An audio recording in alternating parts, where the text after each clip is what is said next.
बहुत दिनों की बात है। किसी शहर में रमन, घीसा और राका 3 चोर रहते थे। तीनों को थोड़ा थोड़ा विद्या का ज्ञान था।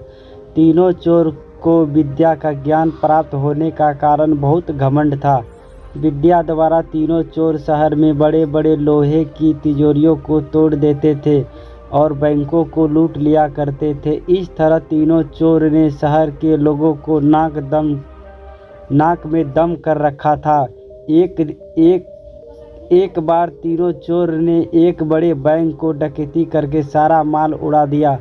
तब पुलिस को खबर हुई तो तीनों चोर को पकड़ने के लिए तलाश करने लगे, मगर तीनों चोर पास ही के घने जंगल में भाग गए। तीनों चोर ने देखा कि जंगल में बहुत सी हड्डियां बिखरी पड़ी हुई है। रमन ने अनुमान लगाकर कहा, ये तो किसी शेर की हड्डियां हैं, तो मैं चाहता हूँ सभी हड्डियों को अपनी विद्या के ज्ञान द्वारा जोड़ सकता हूँ। घीसा को भी विद्या का घमंड था, सो वह बोला, अगर ये शेर की हड्डियां हैं तो मैं इनको अपनी विद्या द्वारा शेर की खाल तैयार कर इसमें डाल सकता हूँ। रमन और घीसा की बात सुनकर राका भी घमंड उमड़ पड़ा और उसने कहा, तुम दोनों इतना काम कर सकते हो तो मैं भी अपनी विद्या द्वारा इसमें प्राण डाल सकता हूँ।